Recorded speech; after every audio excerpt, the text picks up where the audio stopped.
Hello dear friends, welcome to our channel Kingini recipes. ഇന്ന് നമ്മളിവിടെ തയ്യാറാക്കാൻ പോകുന്നത് നമ്മുടെ ഗോതമ്പ് പൊടി വെച്ചിട്ടുള്ള ലഡുവാണ് കേട്ടോ. വളരെ പെട്ടെന്ന് തയ്യാറാക്കാൻ പറ്റും.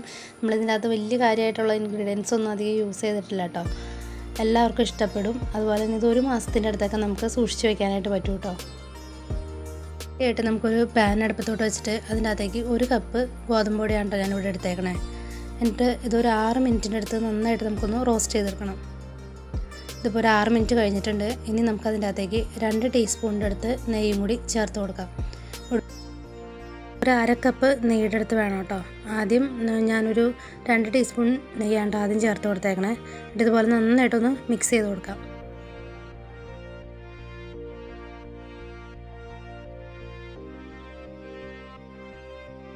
ഇനി നമുക്കിതിനകത്തേക്ക് ചേർത്ത് കൊടുക്കേണ്ടത് ഡെസ്കിനേറ്റഡ് കോക്കനട്ട് ഒരു 1/2 കപ്പാണ് കേട്ടോ. അതും കൂടി ചേർത്ത് കൊടുത്തിട്ട് ഇതുപോലെ നന്നായിട്ടൊന്ന് മിക്സ് ചെയ്ത് കൊടുക്കാം.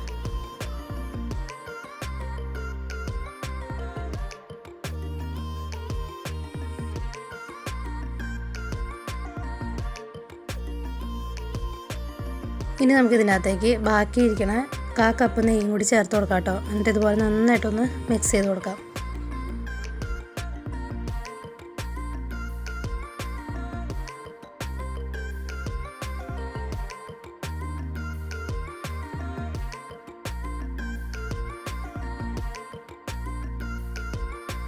നമ്മൾ ലോ ഫ്ലെയിമിലിട്ട് വേണം കേട്ടോ ചെയ്യാനായിട്ട്, അല്ലെങ്കിൽ പെട്ടെന്ന് തന്നെ നമ്മുടെ ഗോതമ്പ് പൊടി കരിയാനായിട്ട് സാധ്യതയുണ്ട്.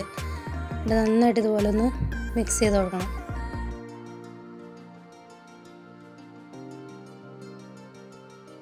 നമ്മുടെ ഗോതമ്പ് പൊടിയുടെ കളറൊക്കെ നന്നായിട്ട് ചേഞ്ച് ചെയ്ത് തുടങ്ങിയിട്ടുണ്ട് കേട്ടോ. ഈ സമയത്ത് നമുക്ക് ഇതിൻ്റെ അകത്തേക്ക് ചോപ്പ് ചെയ്ത് വെച്ചേക്കണ ബദാം, അതുപോലെ തന്നെ കശുവണ്ടി പരിപ്പ്, പിസ്ത ഇതൊക്കെ ചേർത്ത് കൊടുക്കാം. ഇതിപ്പോൾ നമ്മുടെ കയ്യിലെല്ലാം ഇല്ലെങ്കിൽ കയ്യിലുള്ള നട്ട്സ് ഇട്ട് കൊടുത്താലും മതി കേട്ടോ. കുട്ടികൾക്കൊക്കെ കൊടുക്കാനാണെങ്കിൽ ബദാമൊക്കെ ഇട്ട് കൊടുക്കുന്നത് വളരെയധികം നല്ലതായിരിക്കും.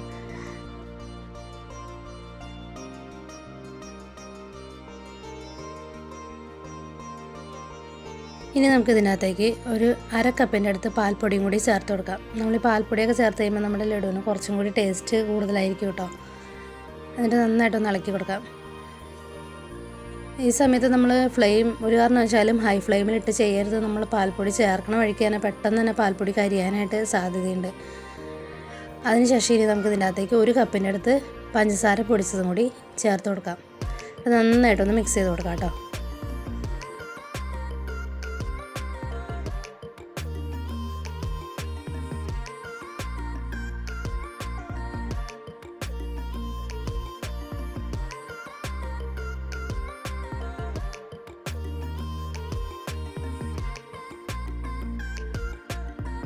ഇത് നന്നായിട്ടൊന്ന് മിക്സായി കഴിയുമ്പോൾ നമുക്ക് ഇതിൻ്റെ അകത്തേക്ക് ഒരു 1/4 കപ്പിൻ്റെ അടുത്ത് പാലും കൂടി ചേർത്ത് കൊടുക്കണം. ഇതിപ്പോൾ നന്നായിട്ട് മിക്സ് ആയിട്ടുണ്ട്. ഈ സമയത്ത് നമുക്ക് പാല് ചേർത്ത് കൊടുക്കാം. ഇനി നമുക്കിത് പാലുമായിട്ട് നന്നായിട്ടൊന്ന് മിക്സ് ആക്കാം കേട്ടോ.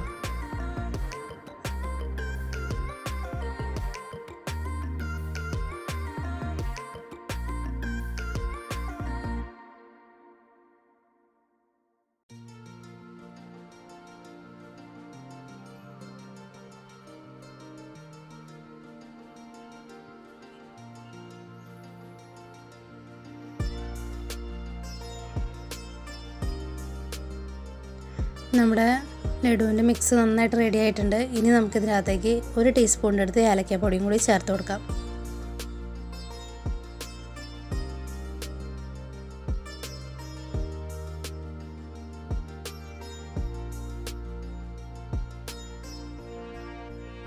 നമ്മുടെ ലഡുവിന് മിക്സ് അങ്ങനെ റെഡി ആയിട്ടുണ്ട് കേട്ടോ. നമുക്കിനി ഇതൊരു വേറെ പാത്രത്തിലോട്ട് മാറ്റി പതുക്കനൊന്ന് ആറാനായിട്ട് വയ്ക്കാം കേട്ടോ. ഭയങ്കരമായിട്ട് ആറരുത്. ആറിക്കഴിഞ്ഞാൽ പിന്നെ നമുക്ക് ലഡുവിൻ്റെ ഉരുളയായിട്ട് പിടിക്കാൻ പറ്റില്ല. ഒരു ചെറുതായിട്ടൊന്ന് നമുക്ക് കയ്യിൽ പിടിച്ച് ഉരുട്ടാൻ പറ്റുന്ന ഒരു പാകം ആവണോടം വരെ ഒന്ന് ആറാൻ വയ്ക്കാം. ഇതിപ്പോൾ അത്യാവശ്യം കയ്യിൽ പിടിച്ച് ഉരുട്ടാൻ പറ്റുന്ന രീതിയിലായിട്ടുണ്ട്. ഇനി നമുക്കിത് ചെറിയ ചെറിയ ഉരുളകളായിട്ട് ഉരുട്ടിയെടുക്കാം കേട്ടോ. ഞാനിവിടെ അത്യാവശ്യം ചെറുതായിട്ടാണ് ഉരുട്ടിയെടുത്തതാണ്. നിങ്ങളുടെ ഇഷ്ടത്തിനനുസരിച്ച് വലിപ്പം കൂട്ടോ കുറയ്ക്കുകയോ ചെയ്യാം ലഡുവിൻ്റെ. ഞാനൊരു ചെറിയ ചെറിയ ഉരുളകളായിട്ടാണ് കേട്ടോ ചെയ്തെടുത്തേക്കുന്നത്. നമുക്കിത് 1 മാസത്തിൻ്റെ അടുത്തൊക്കെ സ്റ്റോർ ചെയ്ത് വെക്കാൻ പറ്റും കേട്ടോ. കുറച്ച് കൂടുതൽ ഉണ്ടാക്കിയാലും 1 മാസത്തോളം ചീത്തയാവില്ല. പുറത്ത് ഫ്രിഡ്ജിൽ തന്നെ വെക്കണമെന്നില്ല, പുറത്ത് വെച്ചാലും മതി. ഇന്നത്തെ വീഡിയോ ഇഷ്ടപ്പെട്ടിട്ടുണ്ടെങ്കിൽ എല്ലാവരും ഒന്ന് ട്രൈ ചെയ്ത് നോക്കണം കേട്ടോ. എല്ലാവർക്കും ഇഷ്ടപ്പെടും. കുട്ടികൾക്കൊക്കെ വളരെയധികം ഇഷ്ടപ്പെടും. എന്ന് വെച്ചാൽ കഴിക്കാൻ വളരെയധികം ടേസ്റ്റിയാണ്. നമ്മളിതിൻ്റെ അകത്ത് നെയ്യും പാൽപ്പൊടിയൊക്കെ ചേർത്ത് ഉണ്ടാക്കിയേക്കണ കാരണം നല്ല മധുരമുള്ള ഒരു സ്വീറ്റാണ്, എല്ലാവർക്കും ഇഷ്ടപ്പെടും. അതുപോലെ തന്നെ നമ്മൾ വീടുകളിൽ ഉണ്ടാക്കി കൊടുക്കണമായതുകൊണ്ട് ഹെൽത്തിയാണ് കുട്ടികൾക്ക്.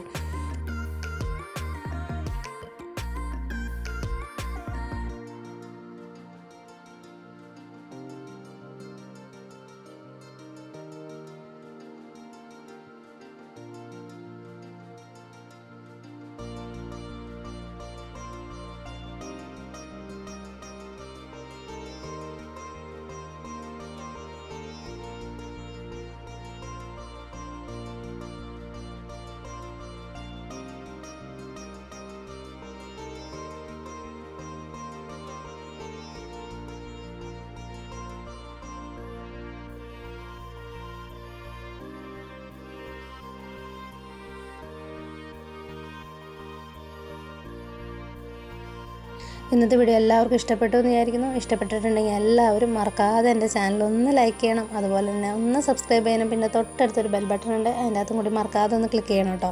അപ്പോൾ ഓൾ എന്നൊരു ഓപ്ഷനും കൂടി വരും, അതിലും കൂടി ക്ലിക്ക് ചെയ്യാൻ മറക്കരുത്. എന്നാൽ മാത്രമാണ് ഞാൻ വരുന്ന എല്ലാ വീഡിയോസിൻ്റെയും നോട്ടിഫിക്കേഷൻ കാണാൻ സാധിക്കുക. അപ്പോൾ എല്ലാവർക്കും താങ്ക്